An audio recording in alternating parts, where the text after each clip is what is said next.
El teatro musical es el género teatral que combina canciones, diálogos, actuaciones y danza, y utiliza las canciones como recurso narrativo. El material presentado puede ser original o adaptado a partir de novelas, obras, leyendas clásicas, eventos históricos o películas. Cuando la emoción es demasiado fuerte para hablar, canta.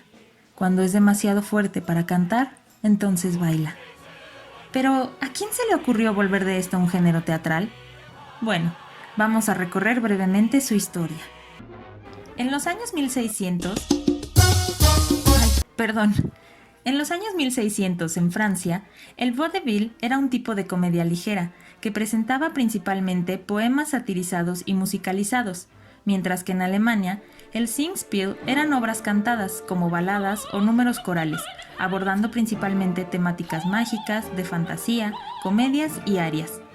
Para 1700 surge en Inglaterra el ballad opera, que prácticamente era una burla a la ópera y su pretensión, por lo que utilizaban canciones conocidas y cambiaban la letra de acuerdo al tema del que hablaban. Ya en los años 1800 nace en París la opereta, un tipo de ópera musical pero sin tanta ambición y más ligera, cuya característica fundamental consiste en contar con una trama inverosímil y disparatada.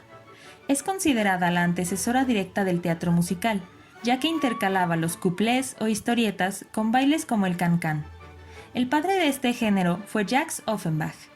Por su parte, en Inglaterra aparecía el burlesque victoriano, un formato relacionado con el teatro de variedades que presentaba ballad óperas y obras con diálogos absurdos, en medio de personajes vistosos y amenizado con obras musicales.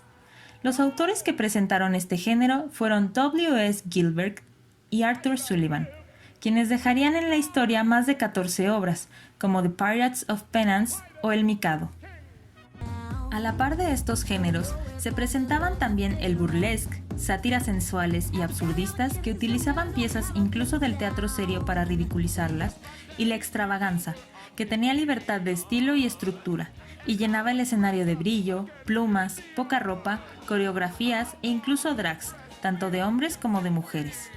Bajo todas estas influencias europeas, Charles M. Barras estrena en Broadway la que es considerada la primera obra musical en Estados Unidos, The Black Crook, que ya contaba con canciones originales y elementos como la línea del coro.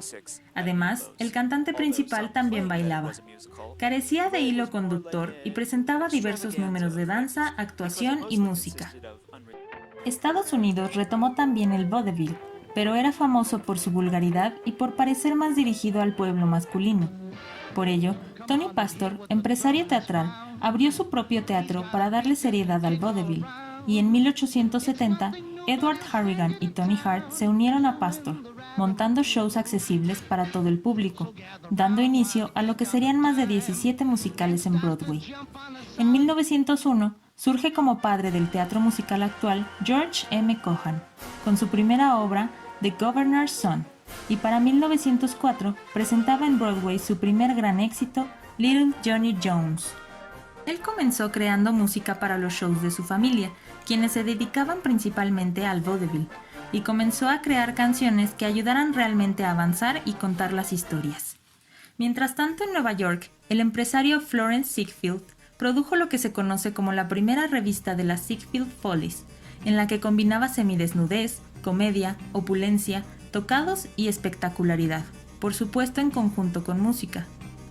Ziegfeld quiso entrar al teatro musical, por lo que se unió a compositores como George Gershwin y Cole Porter y adquirió el Teatro Princess, presentando en 1927 Showboat, el primer musical con temas serios y profundos como el racismo y críticas sociales, pero detuvieron este tipo de shows porque Estados Unidos entró en la Gran Depresión, así que volvieron a las comedias de enredos y los musicales frívolos, añadiendo grandes coreografías y números musicales.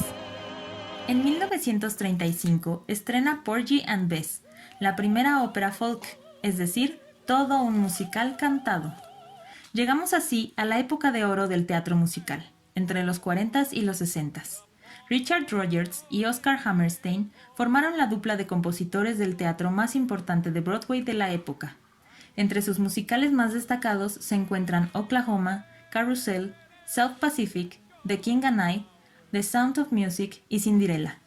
Otras duplas de la época son John Kander y Fred Ebb, con obras como Cabaret, Chicago y Flora de Red Menans. Otras de las obras clásicas de esta época son Annie Get Your Gun, Brigadoon, My Fair Lady, West Side Story, Hello Dolly y Maine.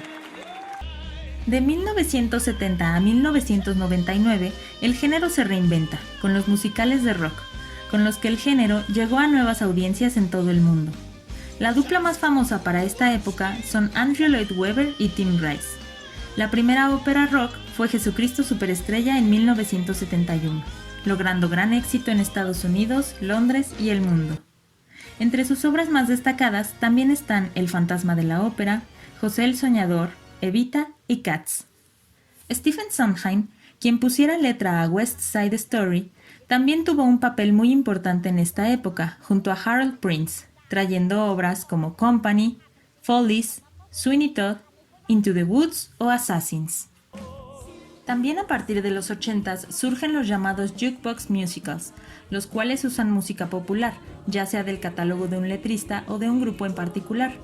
Con esta nueva forma atrajeron audiencias en masa. Los más grandes ejemplos son Jersey Boys, Mamma Mia, Beautiful, We Will Rock You y Hoy No Me Puedo Levantar. Y por supuesto, no podía faltar Disney, que en 1993 funda Disney Theatrical Productions, estrenando un año después La Bella y la Bestia en el Palace Theatre, siendo el inicio de múltiples adaptaciones como El Rey León, Tarzán, El Jorobado de Notre Dame, La Sirenita, Aladdin, Mary Poppins y Frozen.